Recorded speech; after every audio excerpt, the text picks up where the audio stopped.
Digital marketing career ఆప్షన్గా ఎవరైతే తీసుకుంటారో చాలా మందికి ఏ మాడ్యూల్స్ అనేది నేర్చుకోవాలి అనేది కన్ఫ్యూజ్ అవుతుంటారు. ది బెస్ట్ డిజిటల్ మార్కెటింగ్ మనం నేర్చుకోవాలంటే అడ్వాన్స్డ్ డిజిటల్ మార్కెటింగ్ 43 కీ మాడ్యూల్స్ అనేది ఉంటాయి. ఈ 43 కీ మాడ్యూల్స్ కంప్లీట్ అయిపోయిన తర్వాత కూడా స్టూడెంట్ వచ్చే డౌట్ ఏంటంటే, సార్ ఇప్పుడు నేను జాబ్ మార్కెట్కి ప్రిపేర్ అవ్వాలంటే ఏ మాడ్యూల్స్ ఏ నిష్ కేటగిరీ మీద నేను ఫోకస్ అవ్వాలి అని అడుగుతూ ఉంటారు. జాబ్ మార్కెట్కి ప్రిపేర్ అయ్యే వాళ్ళు డిజిటల్ మార్కెటింగ్ సంబంధించిన 360 degrees ఆఫ్ నాలెడ్జ్ అనేది ఫస్ట్ తెలుసుకోవాలి. కానీ డిజిటల్ మార్కెటింగ్ లో హైయెస్ట్ జాబ్స్ వేటి మీద ఉంటాయి అంటే కొన్ని కేటగిరీస్ ఉంటాయి. ఒకటి కాంటెంట్ రైటర్స్ కి ది బెస్ట్ డిమాండ్ ఉంటుంది. సెకండ్ సోషల్ మీడియా మార్కెటింగ్ అంటే పెయిడ్ అడ్వర్టైజ్మెంట్. పెయిడ్ అడ్వర్టైజ్మెంట్ వచ్చేసి మనము 2 types ఆఫ్ వెరైటీస్ ఉంటాయి. గూగుల్ యాడ్స్ చేసే వాళ్ళకి ఆపర్చునిటీస్ ఎక్కువ ఉంటాయి. సోషల్ మీడియంలో పెయిడ్ యాడ్స్ చేసే వాళ్ళకి ఆపర్చునిటీస్ ఎక్కువ ఉంటాయి. అంటే Facebook advertisement, Instagram advertisements, X formerly it is and Twitter, YouTube advertisement, వీటిలో చేసే వాళ్ళకి ఎక్కువ ఆపర్చునిటీస్ అనేది ఉంటాయి.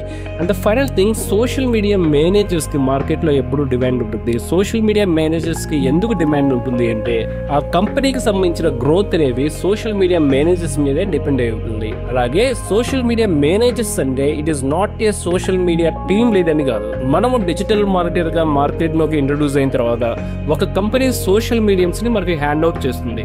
ఆ సోషల్ మీడియంస్ తో ఆ కంపెనీకి మనము ఎలాంటి గ్రోత్ అనేది చూపిస్తున్నాము, we can say it is also a social media managing. దాన్ని సోషల్ మీడియా మేనేజర్ అనే చెప్తాము. ఒక సోషల్ మీడియా మేనేజర్ గా మనము ఏ కంపెనీకి సంబంధించిన గ్రోత్ అయినా కానీ, సర్వీసెస్ అయినా కానీ ఎలా గ్రో చేయగలుగుతున్నాము, వాళ్ళకి ఎలా టైం సేవ్ చేయగలుగుతున్నాము, ఆ సర్వీసెస్ కి సంబంధించిన రీచ్ ఇంక్రీజ్ చేయగలుగుతున్నామా లేదా, రైట్ ఆడియన్స్ ని టార్గెట్ చేయగలుగుతున్నామా లేదా. ఎస్పెషల్లీ డిజిటల్ మార్కెటింగ్ లో ఇలాంటి స్కిల్స్ కి ఎప్పుడు హై డిమాండ్ అనేది ఉంటుంది.